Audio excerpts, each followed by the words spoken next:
Cadê? Tem projeto de prefeitura nova? Tem previsão para isso? Já estava encaminhado e a pandemia freou? Como é que é essa história? Bom dia.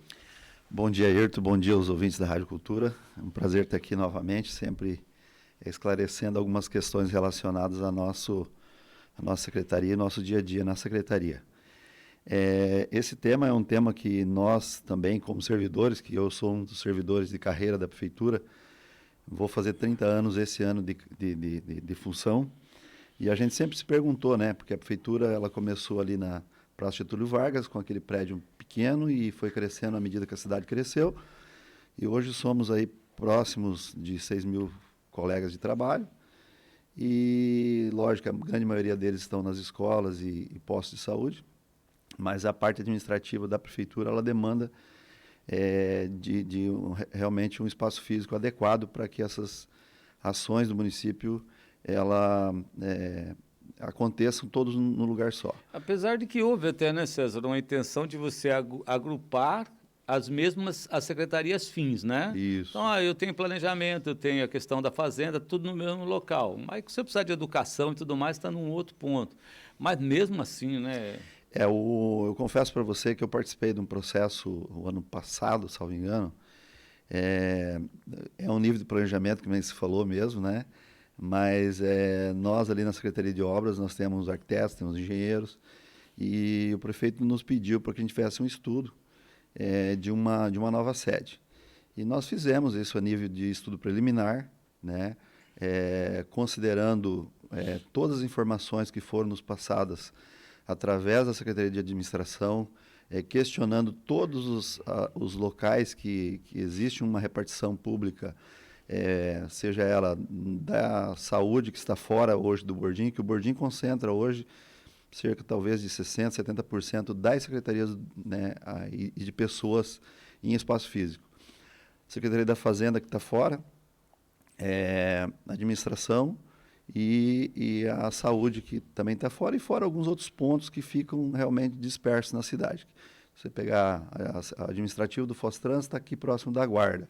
Então, às vezes, você tem uma questão relacionada vamos supor, de multa, de trânsito e multa, ou que seja um IPTU, talvez você tenha aqui em dois locais diferentes, né? Um na Costa Silva e outro na JK.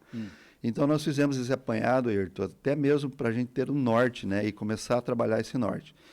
Então, nós chegamos em um projeto, em uma área específica aqui da cidade, que foi nos passada. Essa área é essa daqui, próxima ao estacionamento da Receita, aqui nós da temos Polícia Federal? Isso, nós temos duas áreas na época que foram nos colocadas.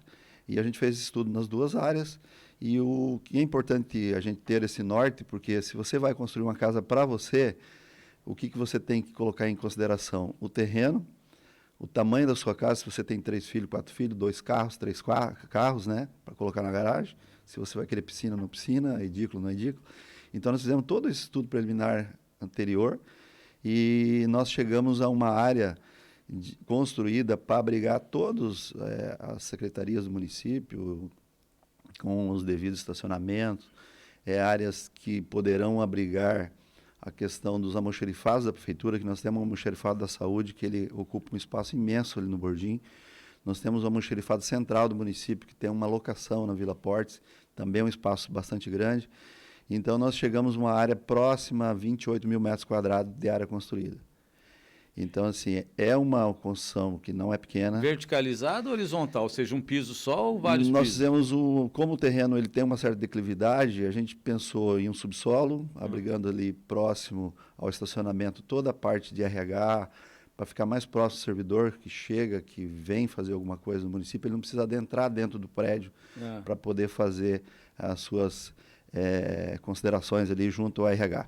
E daí o térreo, e o segundo, o primeiro andar relacionado com o térreo, que você pode ter uma escada dentro de um departamento e ligar esses dois planos.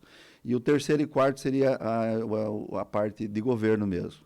E daí o terceiro e quarto bem menor, né, mas com toda comodidade para que você tenha uma sala de reuniões decente, que a prefeitura não precise, às vezes, ficar indo para um hotel quando reúne todos os servidores de primeiro e segundo escalão, né? Então, a gente pensou em tudo isso. É uma área bastante grande. Se você considerar hoje um metro quadrado aí de uma obra dessa em torno de R$ 2.500 a R$ 3.000, 60 milhões de reais. 60 milhões de reais. Então, não é pouca coisa e por isso que é bom fazer conta, né? As pessoas que às vezes pensam nessa questão assim, o município tem que ter uma sede. Eu concordo que tem que ter. E se a gente não faz essa conta e às vezes ser irresponsável do ponto de vista de começar uma obra, você não sabe quando que ela vai terminar, né? Nós temos várias obras aí de grande porte que começaram e ficaram por vários governos tentando acabar, né? Então, existe projeto, mas falta o principal, que é viabilizar o recurso. Viabilizar o recurso para a execução. Viu? Está aí a sua resposta. Enquanto isso, nós vamos continuar com essa situação aí. Mas existem projetos. O secretário falou aqui em 2 áreas. Eu não sei se ele me confirma que uma das áreas foi a doada para o município, para o centro cívico, né? Que a ideia era essa, aqui próximo ao fórum mesmo. Exatamente. E a outra área? A outra área nós estamos buscando próximo aqui ao Charrua, na Vilar. Próximo ao Charrua. E qual é o critério? Na verdade, é assim, ó, como eu falei para você, esses estudos nós fizemos para a gente ter o norte. Isso não quer dizer que vai ser construído 28 mil metros. Certo. Então, a área que nós tínhamos era buscar uma nova sede, vislumbrando também a possibilidade disso dar uma enxugada do ponto de vista que a maioria dos serviços públicos, a grande maioria, a tendência dele é diminuir. Hoje nós temos o protocolo digital, nós temos vários, né, IPTU que antigamente você recebia em casa, às vezes tinha que resolver um problema de IPTU, você tinha que ir até a sede da fazenda para tirar um novo carnê, que eles falavam na época. Mais, né? Hoje não precisa mais disso. Então, ô César, falou-se uma época, desculpa eu te interromper, mas na possibilidade da Itaipu, à medida que desmobiliza, transferir aquele centro executivo na Vila A para o município. Chegou a se cogitar isso? Não participei dessa fala, mas seria uma coisa importante, né? Que seria um local bacana. Bom, vamos falar do motivo da sua presença aqui, que nós o convidamos, algumas questões que dizem respeito aí às obras aqui no município. Hoje o Eli trouxe uma informação aí de que falta a conclusão de pista na Felipe Vancher. Tinha gente reclamando que está sendo multado porque está estacionando na ciclovia, mas não tem divisão, não tem sinalização. Como é que está essa questão, César, da Vancher? Todos os problemas foram sanados? A obra já está entregue definitivamente ou ainda depende de alguma coisa para entrega? O que tange ali a questão do que ela foi envolvida e o que ela foi contratada junto ao órgão financeiro, que é a Caixa Econômica, a obra foi entregue.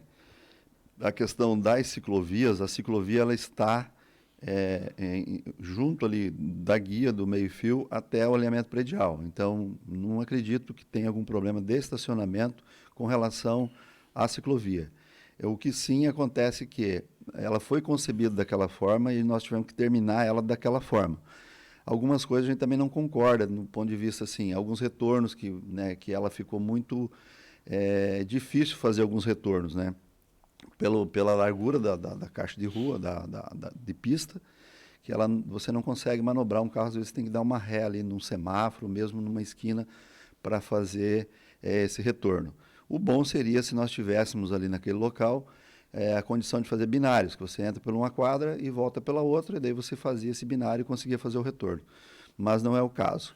A questão dos estacionamentos, onde existe o recuo de estacionamento, é para se estacionar.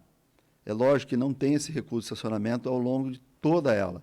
Alguns pontos ficaram sem, mas se você considerar assim de toda a avenida, eu acredito que deva ter aí uns 70% dela locais para você estacionar. Salvo próximo de um semáforo, de um cruzamento, que daí a pista fica um pouco mais estreita e daí você tem que fazer local de calçada e não estacionamento. Ô César, eu passo por ali, eu não vejo, a ciclovia está demarcada, que talvez eu nunca tenha me chamado a atenção. Eu vou sempre ao Consalter, né? Então é meu caminho ali, mas... Não, existe assim, ó, tem uma previsão?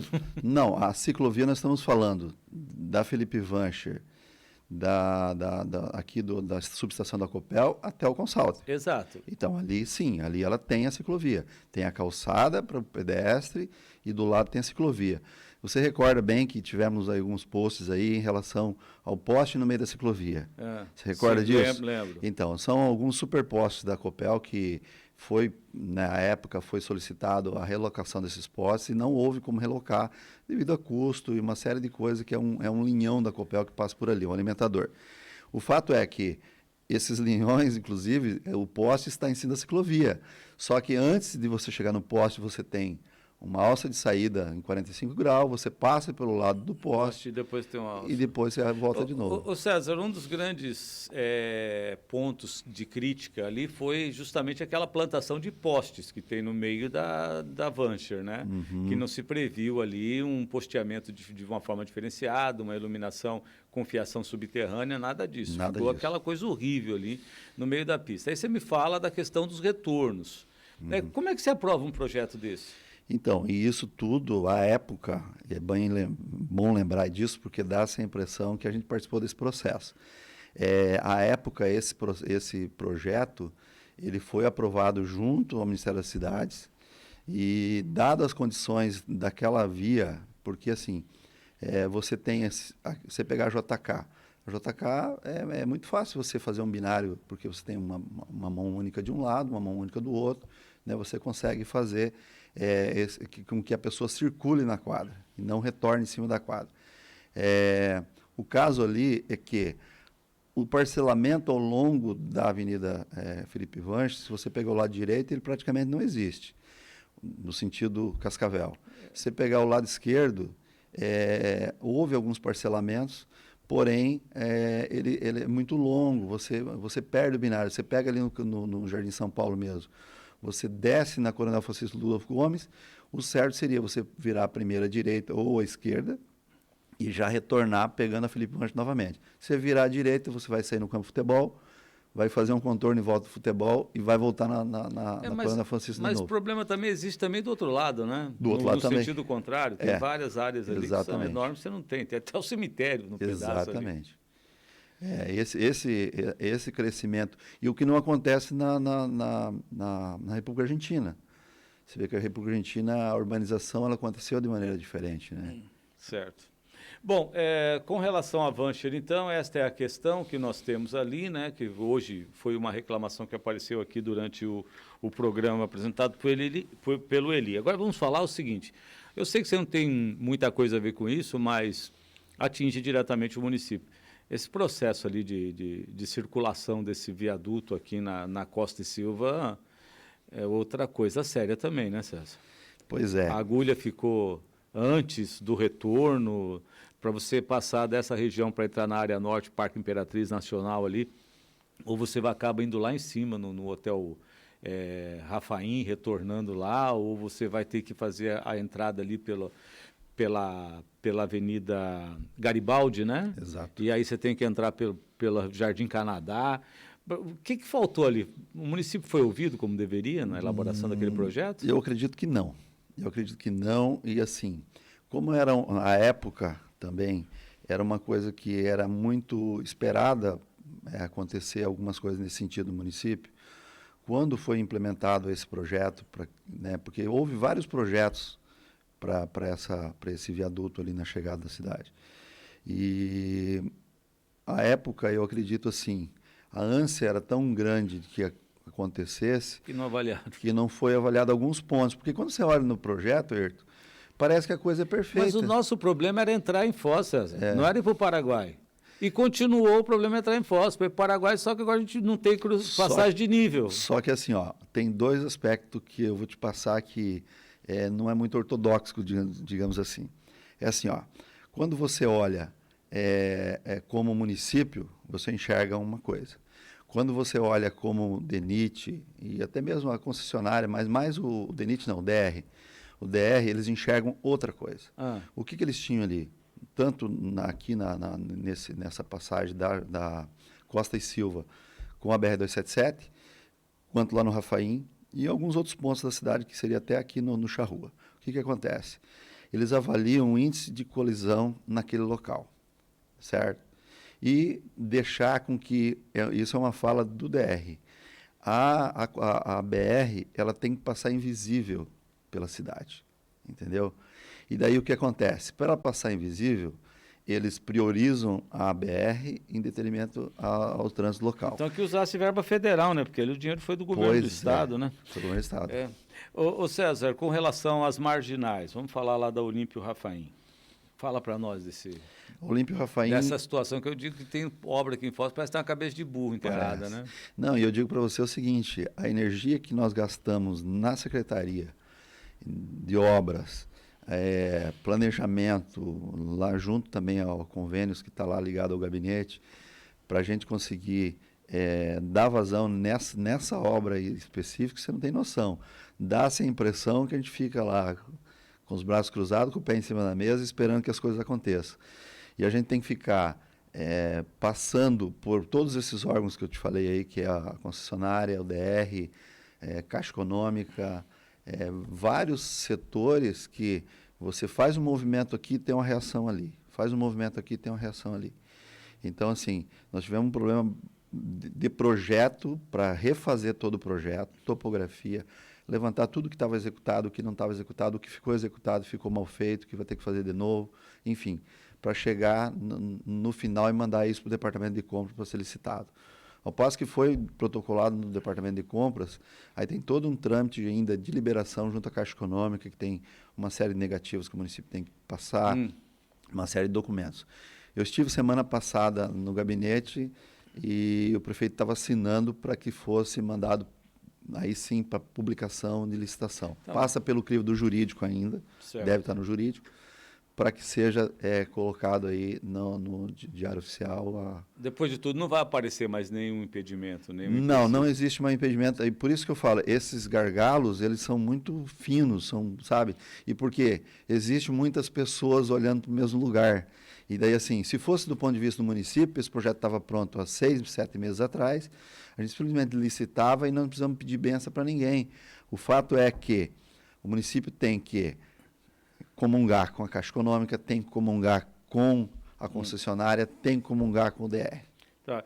E o duro é que quem tem a empresa ali, quem depende daquele trecho, está purgando prejuízo, sofrimento, custos adicionais e operacionais, né? César, eu sempre toco aqui naquilo que eu chamo de obra Frankenstein, em alguns casos. Você começa e falta um pedacinho. Por que ainda tem isso, tem essa reclamação? O que atrasa ou não permite que em determinados bairros se comece e conclua definitivamente as obras de pavimentação? Fica uma rua para trás, 2 para trás, 3 para trás, o que acontece? Tá, Ayrton, vamos lá. A questão é assim, existem os pontos de vista. O ponto de vista do cidadão, o ponto de vista da gestão. A questão é, o fato, se nós pegarmos, eu vou te dar um exemplo da região do Morumbi, que é uma das maiores regiões que nós temos aqui na cidade. Nós tivemos que dividir o Morumbi e Portal da Foz, o Morumbi em 5 etapas, o Portal da Foz em 3. O Morumbi nós fizemos 4, o Portal nós fizemos 2. Falta 2 etapas naquele local lá, uma do lado do Portal e mais uma etapa do lado do Morumbi. Por que nós temos que fazer essa linha de corte? Porque, assim, nós temos que sanear o recurso. Sanear o recurso é distribuir ele por toda a cidade. Então, quando nós elegemos o Morumbi em 5 etapas, nós fizemos uma etapa, saímos, trabalhamos em outro bairro, voltamos, fizemos outra etapa, e agora falta essa última etapa, que é emendar o Portal com o Morumbi.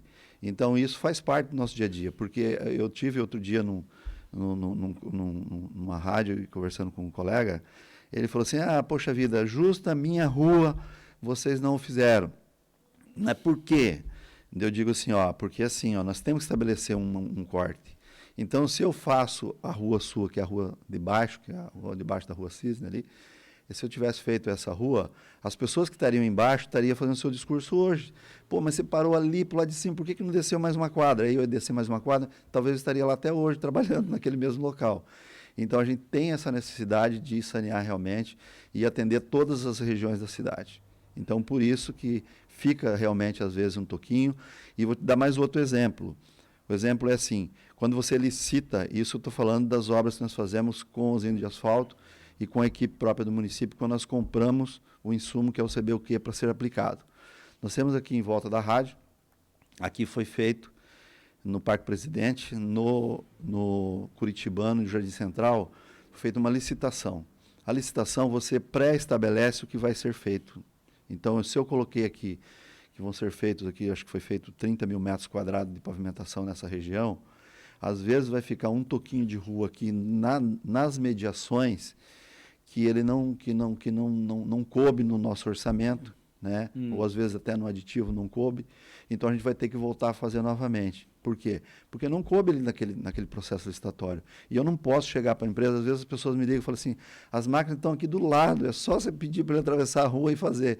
E a gente tem esse cobertor curto que eu não posso esticar, se eu esticar vai faltar em outro lugar. Olha, 8 horas, eu vou para um rápido intervalo, César continua comigo aqui mais um pouquinho, depois nós vamos falar sobre o Jupira, tem pergunta aqui sobre recapeamento no Jupira, alguma previsão de asfalto ou recapeamento, depois do intervalo a gente já retorna. Cultura.